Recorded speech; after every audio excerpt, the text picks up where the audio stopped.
So just down in the left-hand corner, hit mute. It saves us a little bit of background noise as we go through. Makes it easier for everybody else to hear. So I'll give you a bit here to get going there. All right, so welcome to the first webinar in the summer webinar series through BIRTHFIT. And most of you likely found us by signing up for the newsletter, but if you haven't yet, I encourage you to head over after the webinar and sign up for the BIRTHFIT newsletter.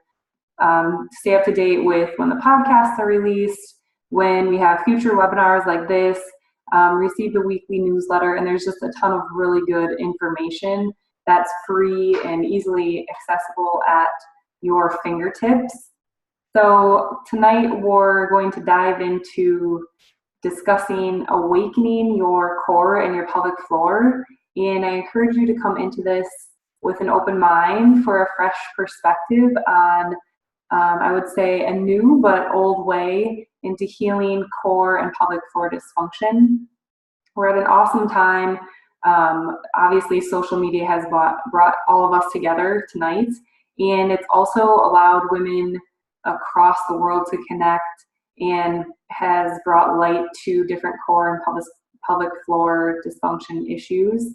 So the benefit of that is that we're raising an awareness, and the education piece that happens with that is pretty crucial in making some really positive changes.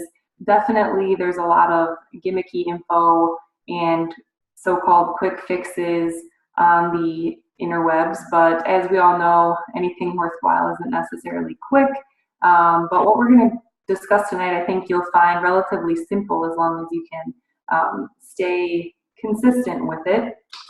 So, like I said, please come in with an open perspective, ready to learn. There's so many issues that women suffer from, and with our core and our pelvic floor, and that we don't have to. And I always say that it's kind of like we're in a little bit of a silent epidemic where women feel that because we've had children or because we're a certain age, that we just need to deal with issues such as diastasis, such as pain during intercourse, urinary or bowel incontinence, even GI issues and low back pain can stem from core and pelvic floor dysfunction. So kind of get your mind thinking about all of that when I'm referencing what we're actually going to be doing for healing. So when we think about our core and we think about working out, a lot of times we have in our mind, or our mindset is focused on changing the way that we look and how can we get our pre-baby body back. That's a lot of the focus when women are asking, like, how do I feel my core? I invite you to choose to change your mindset from working out for aesthetics to training with function, or for function with intention. So focusing more as you begin to make these changes on how your body feels, how your body is functioning, and how your body is moving, rather than just focusing solely on how your body looks, because that doesn't really give us as much feedback on what is truly going on within your actual core. So we were all born to move the same, whether you're preconception, whether you're pregnant, whether you're postpartum, whether you're 10 or 50, our innate movement patterns are all the same when we're born. And over time, we tend to move away from this a little bit. So when I talk about the core tonight, I want you to think about everything from like base of your neck all the way down to your pelvic floor and all of the muscles that are in that area. There is a lot of attention and a lot of credit given to rectus abdominis, given to transversus, credit given to Kegels, credit given to zipping your belly like a zipper. I've heard a lot of people talk about that, and that's really just simply not how we were born to move. Your core is your powerhouse, and within it is basically a canister. So when we're training our core for function, we need to be thinking about that canister. The top of the canister is your diaphragm, and the bottom is your pelvic floor. And then, like I said, you have several muscles, your obliques, your rectus, transversus, lumbar spine, all of that that's in there. So when we connect back to the way that we were born to move, it really truly starts with our diaphragm. And what's really cool is, as we go over this, I'll touch on the fact that this also pulls in the mindset aspect, the mindset pillar that we have with BIRTHFIT. So the diaphragm develops at about 6 weeks in utero, which is pretty amazing. And then babies, like I said, we're all born with specific movement patterns. So babies are born, nobody teaches them to crawl, nobody teaches them to roll, nobody teaches them to sit up, to walk, but each and every one of those steps is crucial for motor development. So actually, if you look at a newborn baby, anywhere from 0 to 4 months, they typically have a diastasis themselves, which is that split in the rectus abdominis. That's super common during pregnancy because the tissues have to stretch to allow and expand for baby, but then they should come back together in the postpartum period. So babies heal this on their own by turning. If we can connect with that ourselves, then this will help us to heal that symptom. But like I said, it starts with our diaphragm. So as we move down into our diaphragm and connect with our diaphragmatic breath, so breathing deep into your belly, then the diaphragm works simultaneously with the pelvic floor. So as you breathe in, your diaphragm should move down.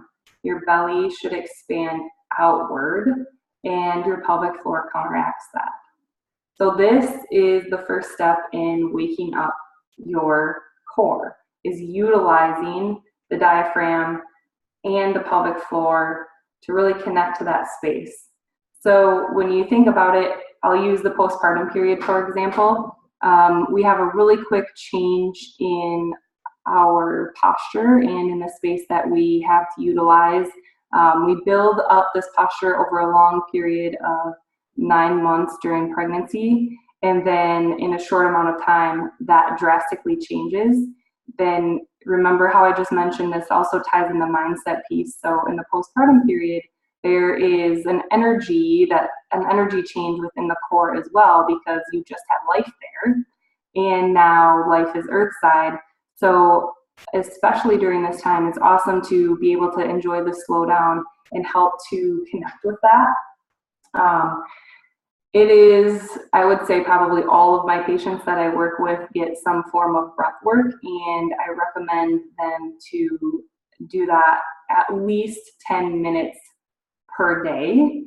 So let's touch a little bit on what core and pelvic floor dysfunction truly is. I mentioned a few of the issues that women experienced just a bit ago, especially like some of the buzzwords, I guess I would say, are the diastasis, and pelvic floor dysfunction is kind of a blanket term for a lot of things like the incontinence issues and pain during intercourse.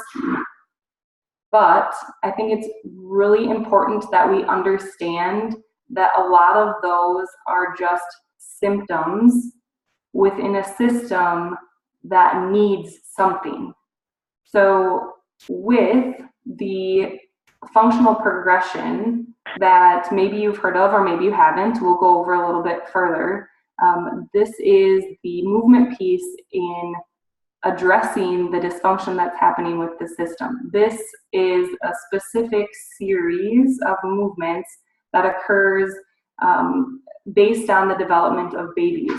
So based on the principles of dynamic neuromuscular stabilization, or DNS, I put together what is called the functional progression, and it has a very universal purpose. For myself, I use it with a lot of women in the motherhood transition, but within our office, we use it with everyone because, like I said, this is how we were born to move. So there's so much focus, we go back to looking at the aesthetic piece of it, there's so much focus on how do I get rid of this diastasis, but the diastasis is just a symptom, and if we can correct and improve the function and the movement patterns, then as a result, those symptoms improve. So your diastasis will likely improve. If you have urinary incontinence, that can also improve. Any disorders that's going on within the core or the pelvic floor. So to go over a couple of things too that we preach, I guess I would say, or that we really like to stress is this isn't something that is difficult. And when you start to wrap your head around like, hey, I can totally connect to this because this is how I was born to move too. This is how my baby was born to move. It seems relatively simple. It just really takes a lot of consistent time and consistent practice and allowing yourself to slow down and truly connect with your body and heal the way that your body needs to.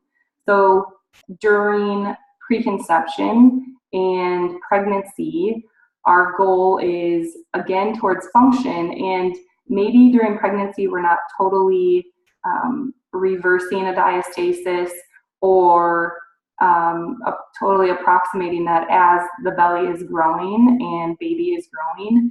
However, we are setting you up for a successful birth and for success in the postpartum period in the aspect of like being able to connect to that core again. So the movements are the same. The intention is just a little bit different depending where you are in the motherhood transition. And then we definitely all encourage people to make this part of their consistent practice. So the functional progression is a lot like your protein, your carbs, your really healthy fats. That's what you need every day in order to nourish your body with food. These are the movements that you need to start to implement, I say daily, in order to return to moving well. Really, really frequently, all the time, people want to know, well, how did I get to the point where I'm not moving like I was supposed to move? And to be totally honest, I think a lot of it starts when we're 5 or 6 and we're stuck behind a desk all day long. Our bodies weren't made for that. We were truly born to move. And when you think about it, the diaphragm has so much power. And when you're put in a seated position, if you start to come over into this like hunched over position, and I now tell you to go ahead and try to belly breathe, then we lose access to our full core and we lose access to our diaphragm. And from there, our dysfunction can increase. And I think that likely most of you as males or females can connect with the fact that we tend to carry a lot of tension in our pelvic floor. We tend to carry a lot of tension in our abdomen, and we tend to carry a lot of tension in our neck and shoulders. So when we do this subconsciously and it becomes a habit, this is where we go. This is our go-to motion. So realistically, when we're moving about our day, our belly should be totally relaxed, not sucked in. I think a little bit of this happens due to the fact that society tells us that we should look a certain way. We should, definitely, like I mentioned before, the pre-baby body word. And I always tell patients to check out like a 18-month-old toddler, and their bellies are definitely never sucked in. They have cute, adorable little Buddha bellies, and they don't have that stress and that tension of every day. So again, connecting back to your breath, relaxing your belly, and pay attention to how you feel, like the mindset piece of that, and how you feel when you start to truly allow yourself to reconnect with that. So that can just turn into basically a vicious cycle. So if you start to increase this tension in your pelvic floor, that can cause, we can have incontinence issues either from too much tone or too little tone. And same thing with your abdomen, that, sucking your belly in can cause anything from low back pain and into pelvic pain, general pelvic pain. There's all sorts of symptoms that come out of poor movement patterns and need to be addressed along the way. So in order for us to truly change those habits that we just go to, we need to bring awareness to them. And it has to be consistent, because consistently there's different stressors that are coming at us within the environment that we definitely have to try to counteract, I guess I would say. So when you look at the functional progression and we start, I'll go a little bit more in depth into it in a bit here, but we start laying on our back with feet up, hands up, and this is really to help to work your core and stabilize in the sagittal. So we say like front and back plane, okay? So then we go into rolling. That is, the goal with rolling is to help to approximate diastasis, create the function to approximate diastasis. We move into the next one, functional progression 3, removes a little bit of the stability that we had in functional progression 1, and it's just like a higher movement. So with this progression, we're building movement and motor patterns on top of this. So I want you to think about that definitely as we are going through. Let me look and see if you can see here. Can you all see my table okay? From where the whole length of the table? Everybody good? Yes, okay. So we're gonna go over, like I said, a little bit more in depth the functional progression at its whole. And I want you to pay attention to the different, I guess, it's very specific with the movements, and the focus should always be on your core. So as you go through the functional progression, you're moving your extremities, but your focus needs to be on the stability and building intra-abdominal pressure.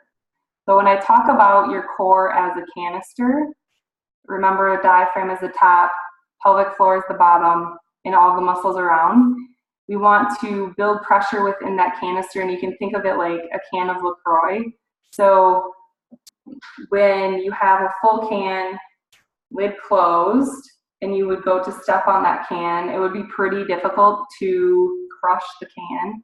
When you have a full can, lid open, pretty difficult, but you could still do it. When you have a full or an empty can and then maybe like a dent in the side of that can, you pretty much know that as soon as you step on it, it's going to totally flatten. That is essentially a really layman's way of explaining what happens when we're consistently doing crunches, okay? So consistently doing sit-ups, consistently doing crunches is overactivating us in that forward and backward plane, and the part 1 of the functional progression can act to create a better stability there. We recommend removing sit-ups, removing crunches, removing toes to bar, GHD sit-ups, and truly anything that exacerbates any of your symptoms right away during pregnancy. So training the core isn't any different than training the rest of the body during pregnancy. You're training for birth, and then in the postpartum period, we're going to slow down. But anything that's going to make these symptoms worse is something that needs to be maybe modified. Sometimes that's difficult for us because we want to push through it, and society has a really good way of pushing us through it, but we really need to peel that back and slow down. So when you think about training for function, if it's lower day, you warm up lower. If it's upper day, you warm up upper. And the good news is that every day is core day, so you can do the functional progression. If you are currently having issues at this time, I definitely encourage you to start to implement the functional progression right away. The breath work, 10 minutes a day minimum, right away. You can set up a consult if you need as well, and just make sure that you are truly connecting with your body and understanding what your body really needs, returning to that way that we were born to move. So again, as we go through this, I want you to think about your core as a canister. There's videos on our BIRTHFIT YouTube page of the functional progression, and it's all laid out and it's explained very well. I definitely encourage you to reach out. After the webinar, you can go on to the BIRTHFIT website, and the regional director map has a list of who is near you. So obviously, we'd love to have someone near each and every one of you, and hopefully some of you have a close regional director that you can get in and do some hands-on work. Every single regional director is trained in the functional progression and implements it in their prenatal series and their postpartum classes. So if you can see me, I'm going to move a little bit here. And we're just going to, 1 second here. Bear with me. All right, perfect.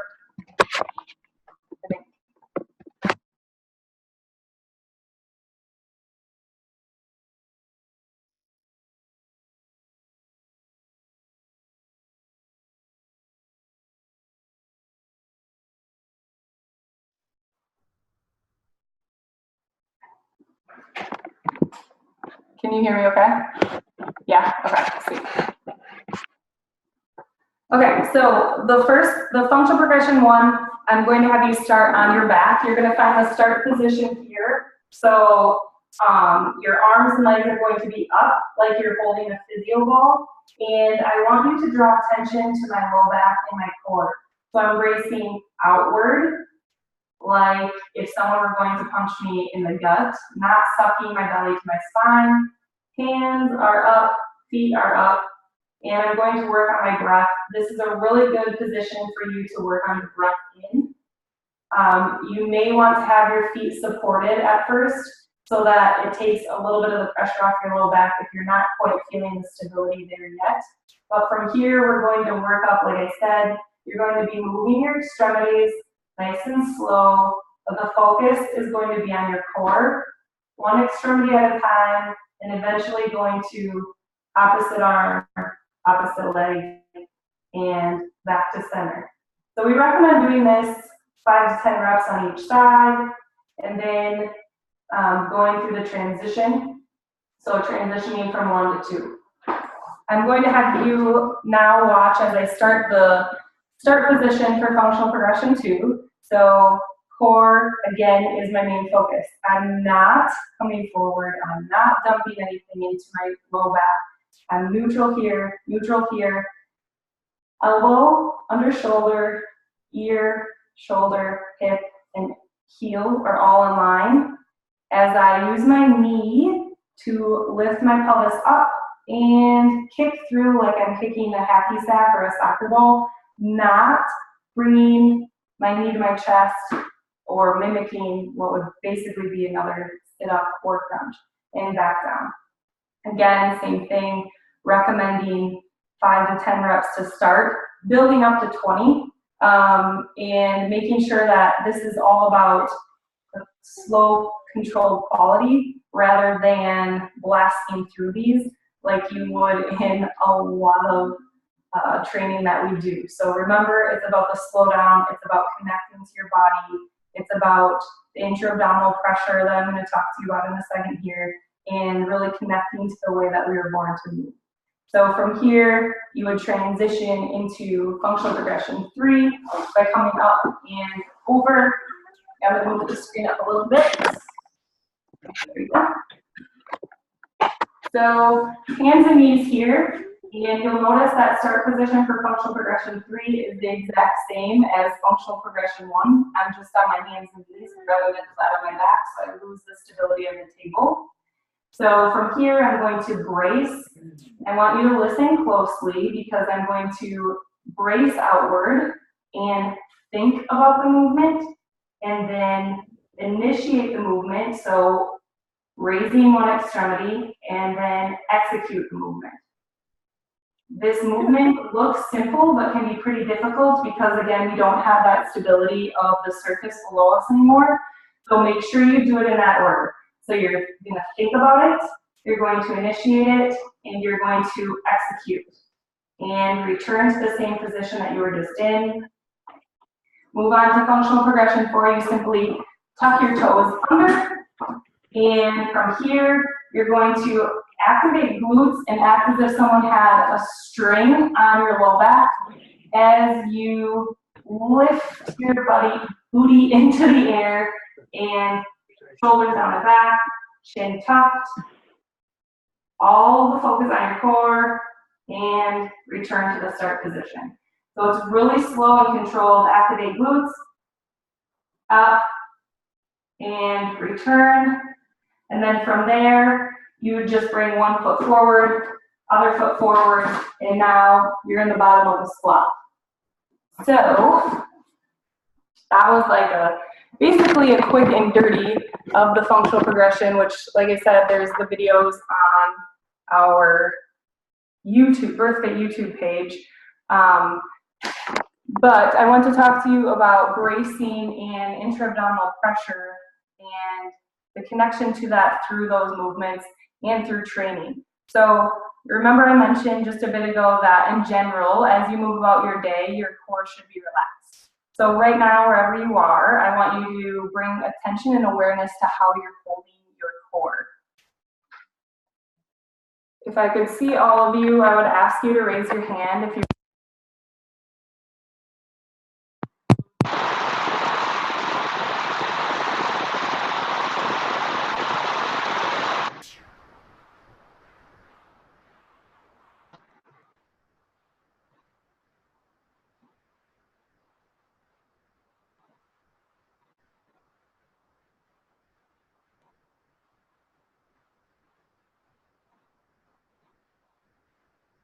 Can you hear me now? Okay, so sorry about that. Okay, so what I want you to do right where you are right now is bring attention to where your tension is in your core, if you're holding any tension at all in your belly. And I can't see all of you, so I can't ask you to raise your hand if you were, if you weren't, but be honest with yourself, let me know, or I guess check in with yourself. Release that tension if you're holding it. Take your hands and like you're holding the front and the back of your sides, wrap your hands around your belly like so. And with a relaxed belly, it might feel a little bit foreign to you, but I am inviting you to join me in it. And slowly take a breath deep down into your pelvis. Hopefully you all have on your comfiest pair of sweatpants, and imagine expanding that waistband all 360 degrees, okay? So practicing this daily is utilizing your diaphragm. It might feel at first like you have a little bit of shortness of breath because your diaphragm is an amazing muscle that we use for breath and we use for stability. And just like any other muscle, if we don't use it, we start to lose the true function of it. So if you're sitting hunched over, or if you're chest breathing and bringing all of the tension up into here, then your diaphragm is doing the opposite of what it needs to, and you will start to lose stability and range of motion. So again, relax your belly, totally relaxed. And now I want you to try what we call build intra-abdominal pressure. So I want you to brace outward and a little bit down. And again, you should feel this in the front. You should feel this in the back. You should feel this in the sides. Go ahead and relax. And then place your hands on your abdomen like you had before, fingers in front, thumbs in back. Take a few breaths and brace outward again. Feel that pressure into the fingers in the front and the thumbs in the back. This is where you want to feel pressure build as you're moving through the functional progression, as you're moving through any lifts, as you're preparing to move any weight. This is where stability occurs. So like that pop can or LaCroix can analogy that we talked about, this is where you build that canister and you are able to further increase your movement patterns based on this stability. So every single movement that we make is transferred through our core, and if we can move towards more function than compensation, it will help you throughout the motherhood transition. So I want you to look at it as a choice. You can train for function, or you can continue to enhance dysfunction through your movement patterns. Definitely, if you choose to start to train for function, you're going to see a reduction in the symptoms that you are having. So the first step to take is starting with your diaphragm and really connecting 10 minutes a day to your breath. Implement the functional progression, at least portions of it, into each day. If you need to sub it out for any core work that you're doing right now that doesn't feel very good, or that I just call out for maybe being not so beneficial, I definitely recommend you to do that. And I encourage you to make this a consistent practice in your training. So not just necessarily during pregnancy, not just necessarily the first year postpartum, but from here on out, because all of us were made to move this way. So I want to give you a little bit of time to ask some questions here. If I'm going to look back over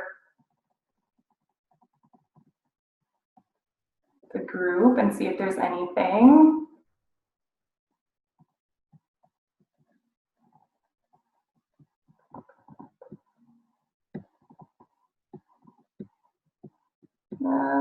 Okay, so Kira asked, should we be able to breathe like this if we are pregnant, 36 weeks? That's an awesome question. You obviously are going to lose a little bit of space within your core as baby gets bigger, and I encourage you to still try to breathe like this. Maybe for you it looks more like sitting upright in a chair if laying on your back is uncomfortable at this point.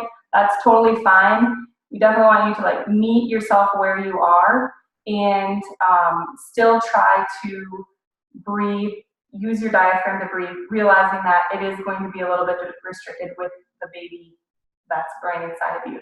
You can also do what's called a diaphragmatic release. So if you take your hands, obviously again a little restricted as you become farther along in pregnancy, but just right under your ribs is where your diaphragm is. So you can take your fingers and just massage back and forth along there as you breathe with your diaphragm. And it is really common. It only takes a couple of times with this massage and you will feel a difference in the breath. It's just like range of motion or mobility for any other muscle. So it is going to feel a little bit different, but it will help you to continue to connect to that diaphragmatic breath in the postpartum period as well. The 10 plus minutes of diaphragmatic breathing doesn't necessarily need to be consecutive. I have patients that will do it 5 minutes in the morning and 5 minutes in the evening, and that's totally okay. Obviously, the more that you can practice it, the better, and I encourage you to like set an alarm on your phone, or if you're in front of the computer all the time, for sure take posture breaks. You can stick a sticker on the computer to remind you to check in with where is your belly, check in with where is your breath, because ultimately the goal is for you to be resetting your patterns. So you're practicing laying down on your back because all of your posture muscles are shut off.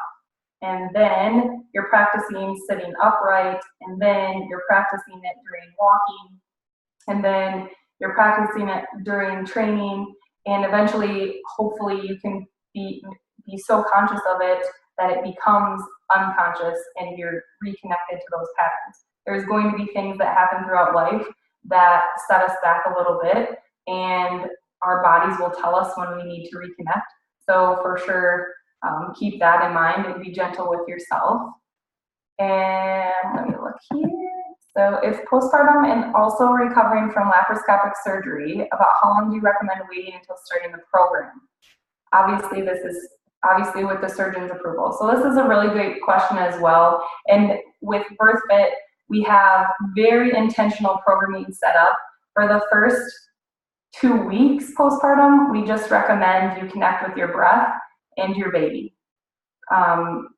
Definitely a time where you're both learning so much about one another, your core, you just went through a major athletic event, and then to add a surgery on top of that affects your core as well. But one of the best ways to mobilize scar tissue is with breath, especially within the core, within your abdomen, any surgical tissue. To get a tiny bit more into that without like totally getting off track, as scar tissue forms, adhesion, or as scar tissue heals, adhesions can form, and that tissue tends to heal a little bit thicker. So this is the same thing with C-section or any abdominal surgery. If you can breathe down into your belly and help with that expansion, it's really going to help those tissues heal more with more mobility than they would just left alone. Once the scar is healed, you can also seek out someone that will do gentle soft tissue to break up some of those adhesions as well. But as far as waiting to start the actual functional progression or the postpartum series, we recommend at least 6 weeks, and then depending on the surgery and how your body is doing, a little longer than that if necessary.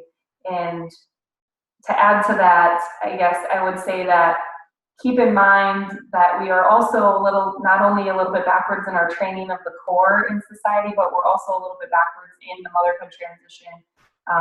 Thankfully, you all have joined us and are hopefully spreading the word, but we need to be training for birth as an athletic event, because it truly is, and then slowing down in the postpartum period. That can be difficult mentally, especially for someone that's used to go, go, go. But the birth, you don't know what this will be like. So we train for endurance, we train for stability, we train for mobility. And then in the postpartum period, it's an amazing time for your system to recalibrate and to reconnect with those movements that we don't get at any other time in life. So Melissa Hemphill wrote an amazing blog on this. Like, if you look at the postpartum period as the opportunity for healing your body, it's actually a beautiful experience, and it's never too late to start. I have patients that are in their 60s that are just getting help with pelvic floor issues, and it's never too late. So let me get the next one here. When you say brace and push outward, are you just letting your diaphragm push all the way out, or keep the core engaged so that your stomach is kept flatter? Maybe you could explain these prompts again. Perfect. Yes, I definitely will. So your diaphragm is pushing down and out. You should have a full expansion. So I'll show you what this should look like, okay? If you can see. So I'm going to pull my shirt up here, and I'll show you from the front and then from the side. So I'm putting my hands here. I'm going to brace out so you can see the movement down and out. If I turn to the side and you watch, you can see, move my hand down and out, okay? So sometimes as a little cue within the office, I'll tell patients, bear down like you were about to be punched or have a bowel movement, but don't, and I won't punch you. So you don't want to be pressing that hard down into your pelvic floor, but it is you should have that expansion all the way around. And it's hard sometimes to wrap your mind around because you're so used to the flat stomach or that aesthetic piece of it.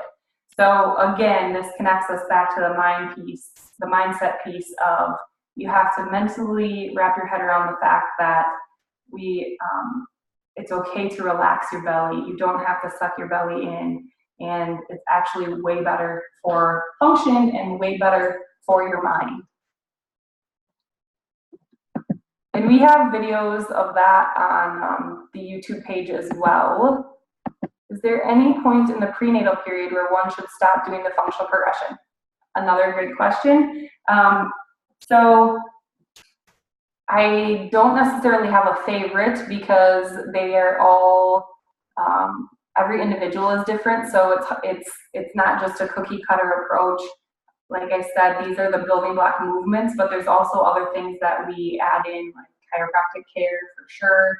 If there's major issues or current issues going on, then a pelvic floor PT. But thinking back to when we say anything to avoid, like the sit-ups, the crunches, all of that, if there is a portion of the functional progression where you see your diastasis tent or start to cone, so it'll start to cone upright, like so it's called coning or tenting, or if you start to have an increase in symptoms with pelvic floor issues that you're having, then definitely avoid those movements. Pregnancy is also a time where any dysfunction or any improper movement pattern that was happening prior to pregnancy is like really good time that gets exacerbated, so brought to our attention a little bit more. Functional progression 1 is really common later in pregnancy. As soon as women start to move lower extremities down, they may see coning. So at that point, I just take that out of the training for now and focus more on functional progression 2. Definitely always still connecting to your breath. And then if there's a current prolapse issue or incontinence issue, I recommend functional progression 4 in bear when you're bringing pelvic floor above diaphragm and then taking some breath, because you still get the synchronization of diaphragm and pelvic floor, but pelvic floor is heightened, so it's drawing that upward without holding a Kegel. So basically, to go back to the main question, anything that makes the symptoms worse we would want to remove or modify. I haven't had functional progression 2 or bear make anyone's symptoms worse, and actually bear and crawling are an amazing exercise for baby positioning and like rotation of the head and movement of the body in the prenatal period. And remember that, like, this is truly, there's not a whole lot of issues with safety here because it's truly how we were born to move. Okay, so would you recommend plank movements 25 plus weeks pregnant with diastasis present? Or another question, how do you tell if your core is not engaged during core movements? Okay, so would I recommend plank movements 25 plus weeks pregnant with the diastasis?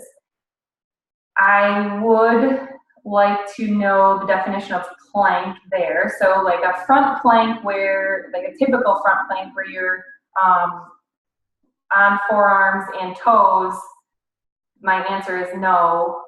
And if you're saying with the diastasis present, like it's showing up within the exercises, then the answer is always no, we have to modify it. Sometimes people will say like functional progression 2 is kind of like a plank.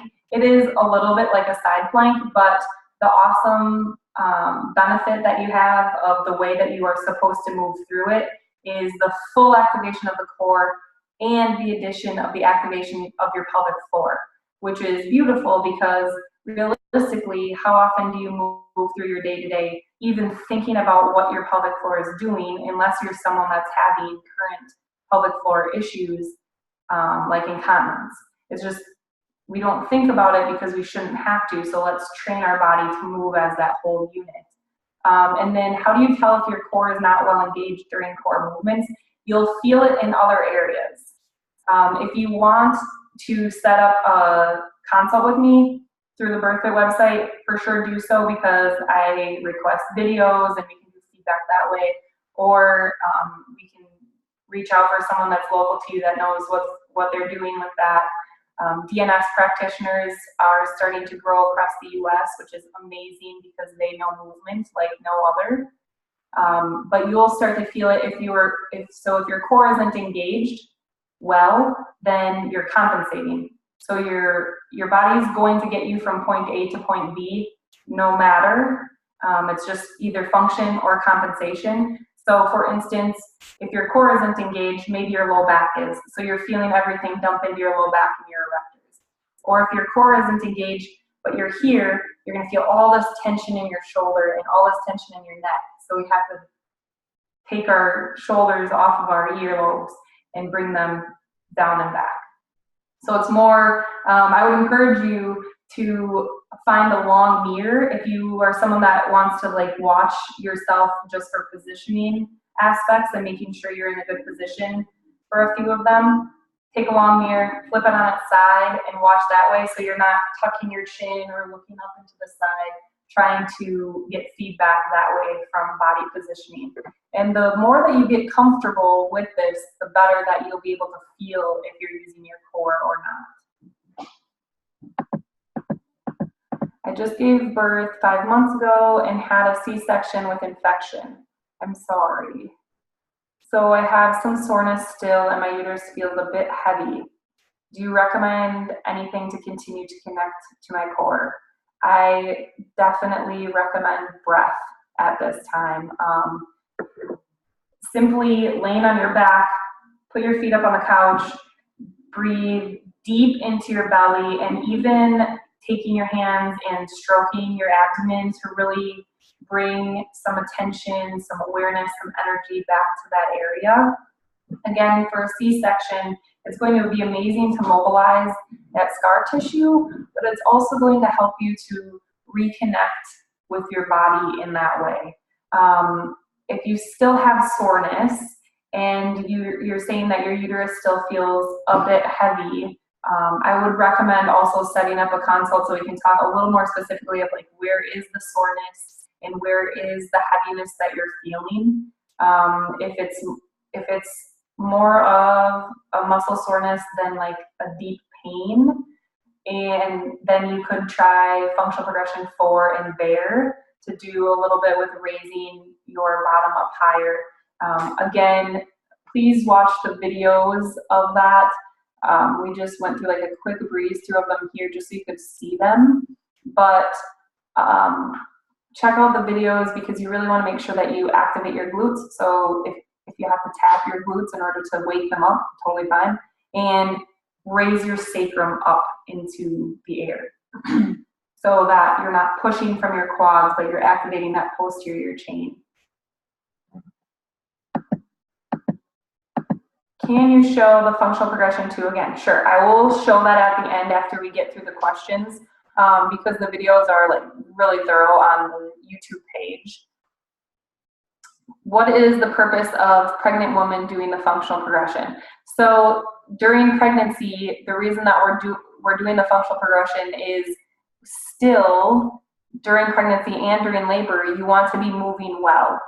Really, you want to be moving well for yourself, but also for baby and also to prepare yourself for labor, but also the postpartum period. So the more that you bring awareness to those muscles, even before pregnancy, I mean, ideally, we would be educating people before they even became pregnant so that they could be already working on this and already moving well.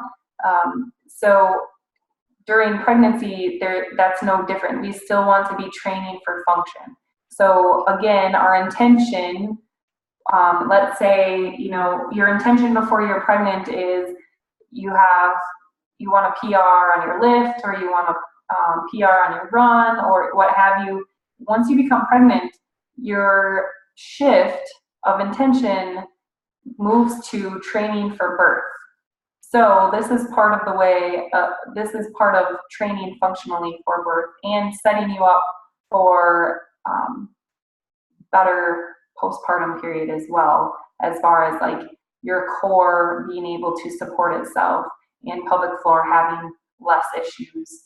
And there's so much when you truly connect to the way that your body was supposed to move and get to know your body so well, there's so much that your body can tell you on what it needs and help you through that process, help you connect to what your body needs, movement during labor, all of that.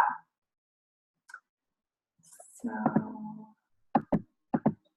how long do you recommend doing the functional progression sequence before reintegrating other training movements, either body weight or with weights? This is an amazing question. Totally depends on where you're at with your movement, but if you have active issues, so if you have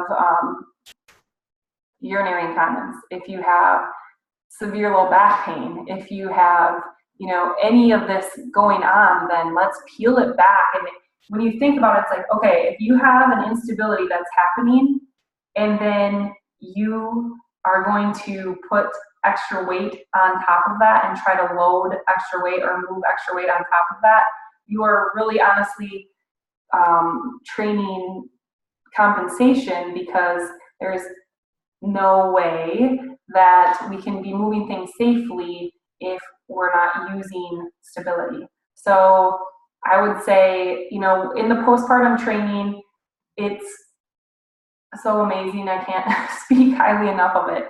But in the BIRTHFIT postpartum training, in the postpartum series, we slowly integrate all of this back with intention. So everything is set up in a sequence for a reason. You can add certain body weight movements back simultaneously, but always be checking back in with your body. Are you having an increase in symptoms? Were you not bleeding postpartum and then you return to activity and now your bleeding increases? That's your body telling you that you need to slow back down. And I think it was Melissa Hempel again that said, like, slow is fast. She has a blog, I think, or at least part of her story, where she will talk about her different postpartum experiences and the way that when she quit changing her bar path to accommodate a baby and just came back to it postpartum, her body remembered that pattern like this and came back stronger. So if you allow yourself to slow down and connect to these functional movements, you will return slower or better and sometimes stronger. So give yourself the credit, give your body the credit that it truly knows what it's doing.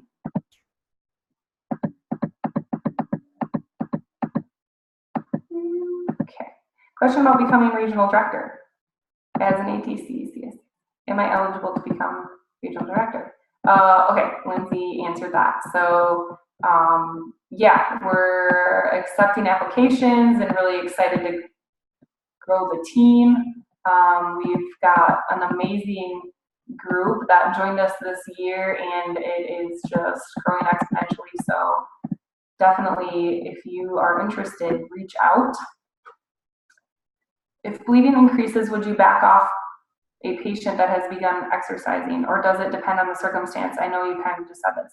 So would you back off a patient that had, yes. If bleeding increases, I mean, even I have a patient that just had a baby 3 weeks ago, and so like I said, for the first 2 weeks, chill, like lay in your bed with your baby and chill and breathe. You don't get this opportunity for this slowdown at any other time than this. So it was like, I think 2 weeks and 2 days, and she decided she was going to do her first outing. She went to the grocery store and she was gone for like an hour, and she messaged me and said, my bleeding increased. Is this normal? And I asked her, I suspected that she had probably done a bit more than she had been that day. So I asked her what she had done. She told me the story. And so I said, yeah, your body is just giving you feedback that you need to slow back down a little bit and ease into it. So that's going to be kind of a trial and error thing. Everybody's body is so different.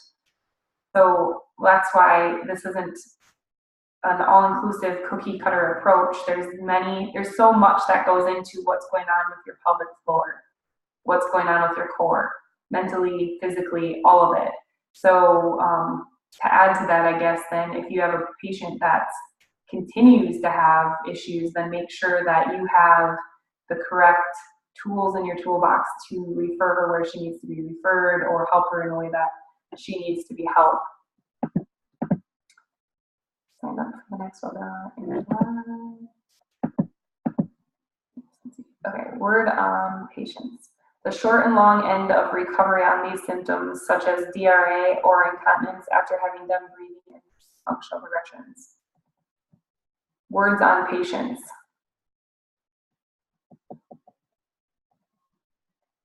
Okay, so it can be, I mean, depending on where if you're speaking to yourself, of yourself in particular, or maybe someone else, it can be difficult, and definitely a lot of it does come back to really truly accepting where you are with your body and meeting yourself where you are. And asking, I mean, like sit down, breathe, asking what your body needs from you right now in this space, and then making sure that you have the support that you need. If you have done the breath work and you have done the functional progressions and you're seeing no change in your symptoms, I would say for sure to set up a consult. If you haven't done a consult already, if you have done a consult already, then maybe it's time to readdress and alter what you're doing. I'm always more than happy to research someone within your area too, so that you can get in and get hands-on with someone. But definitely a lot of it can come down to taking an assessment of what's going on around you, and is this your body's way of telling you that you still need to slow down a little bit more, or is it something more than that? So be kind to yourself. Maybe write, one of the exercises that I love to have women do in the postpartum series is to write themselves a note or write down certain things that you love about yourself, and then read that to yourself daily, and practice believing that, and start to try on what it looks like to like truly love yourself and be happy and present where you are. But definitely, if you're still having symptoms that are causing issues, then definitely reach out, and we can support you in any way possible, including finding local resources for you. So I hope that helps to answer that question a little bit. Does anyone else have any questions at all?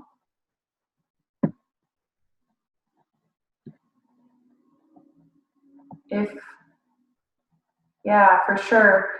So you can find me on Instagram as BIRTHFIT Wisconsin, and my website is birthfitwisconsin.com. The functional progression videos are on there. They're also on BIRTHFIT YouTube page.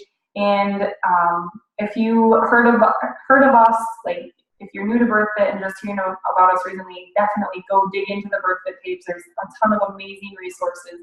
The blogs are all amazing. There's not BIRTHFIT in Canada yet. If you're interested though, and you're in Canada, you should apply. Oh, can you talk about why we don't use lifting accessories? Yeah, so like belts, and so it's basically a false support. So it's us taking an external force to our body and helping us move through emotion, and we really don't have any business completing something that our body can't do on its own. So that question actually comes up quite a bit. If there's one accessory that I will recommend, it's one that I haven't even gotten my hands on myself yet, and it's called a Core 360 belt. And it's just simply, I would call it like neurological feedback. So it's cueing, it's a cue for you to brace outward and expand in that band. So if you're going to use any accessory, I would recommend that one. So again, it's called a Core, C-O-R-E 360 belt. If you want to look that up, actually one of the, I think it was a PT that practices DNS out in California that created it, and it's genius. How long would you recommend dedicating to breath work in the functional progression sequence? As a busy full-time working mom, I struggle with balance of work, baby time, household chores, husband time, etc. I also want to dedicate time to me, but then I feel guilty, or like other areas are slacking. I totally feel ya. It is really about intention and choosing. I don't want you to look at this as something that you have to take on all of it every single day. And a lot of times when I'm educating people on the core, there's this like, okay, how do I perfect this?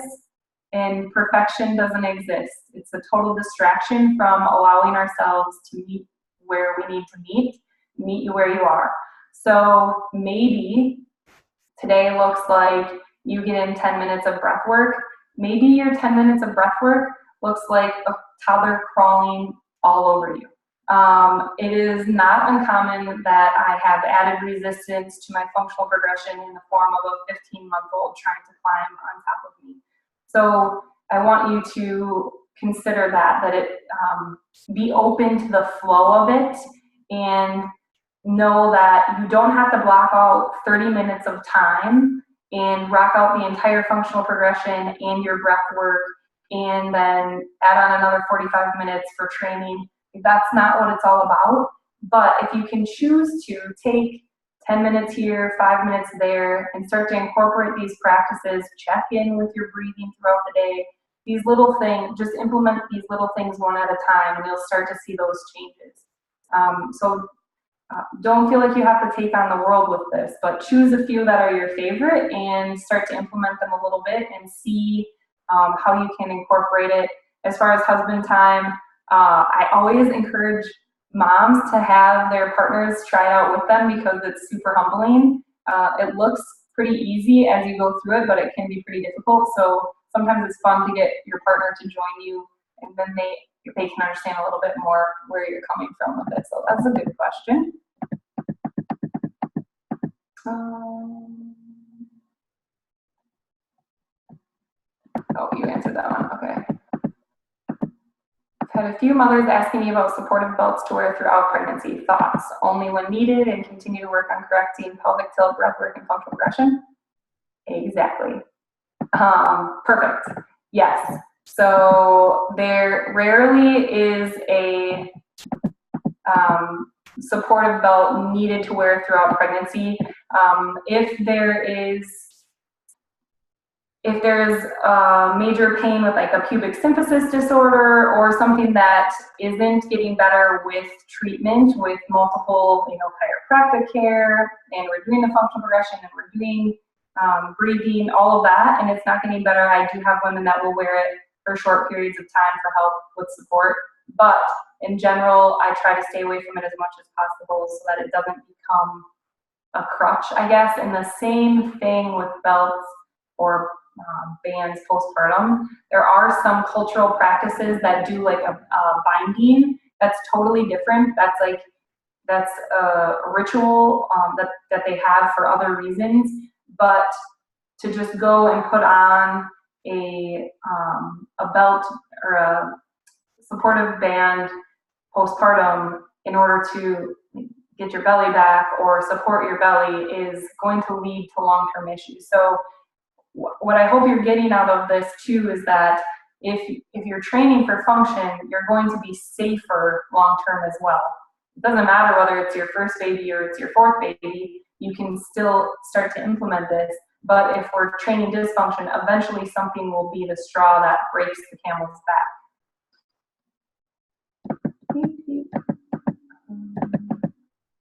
Restrict, allow someone to continue. Okay, Matthew's answered that. My hips are crazy tight.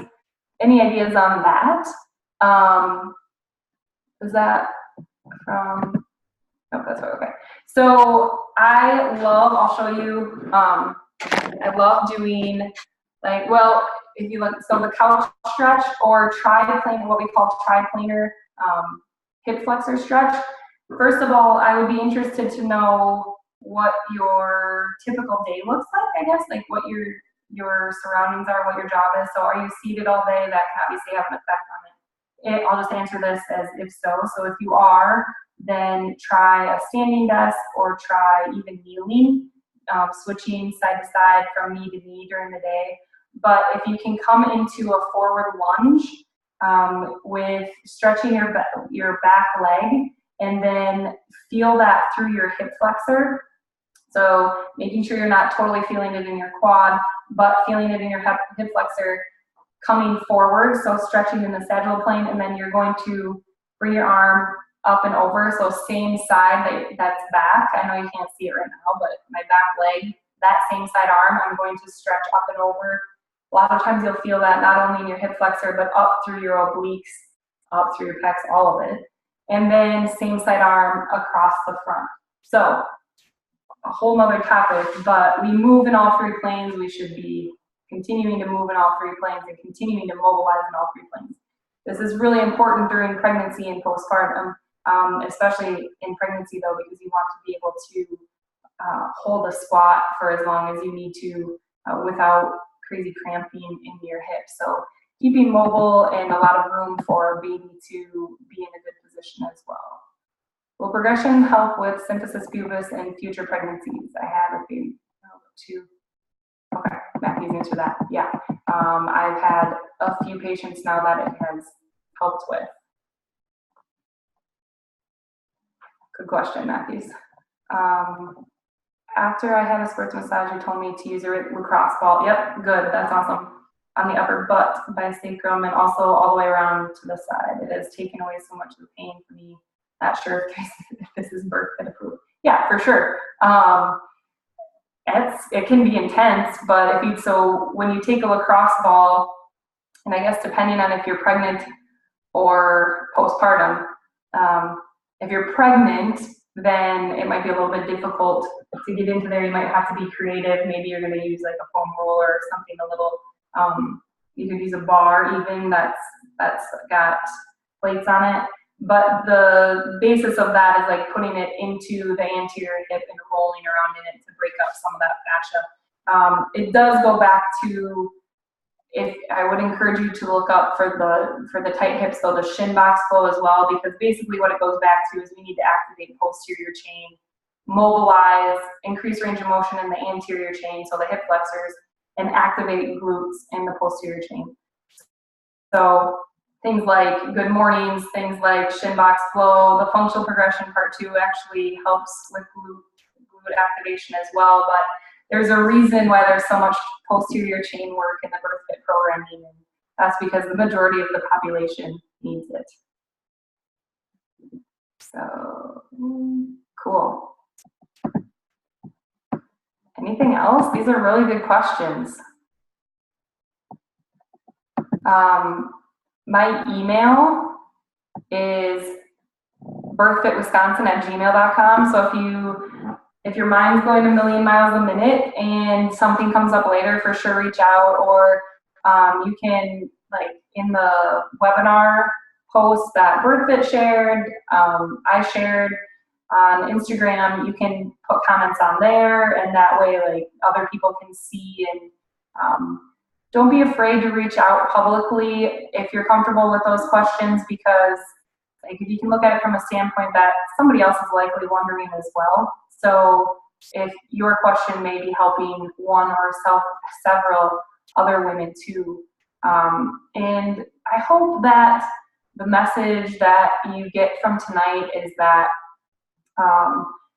we truly don't have to accept dysfunction or accept these symptoms just because we're women, just because we've gone through childbirth, just because we're a certain age. And unfortunately, there is a lot of misinformation out there, but that's why we're doing what we're doing, to try to bring light to this and educate that your body is amazing, and it really truly knows exactly what to do if you allow and take time to connect back to it. So thank you all for coming, and we're gonna wrap it up. If there's any last minute questions, throw them out there. Otherwise, hopefully I hear from some of you with any more questions, and then Like I said, sign up for the newsletter because this is the first in our free webinar series of the summer and probably many more to come. So thanks for joining us and have a great night.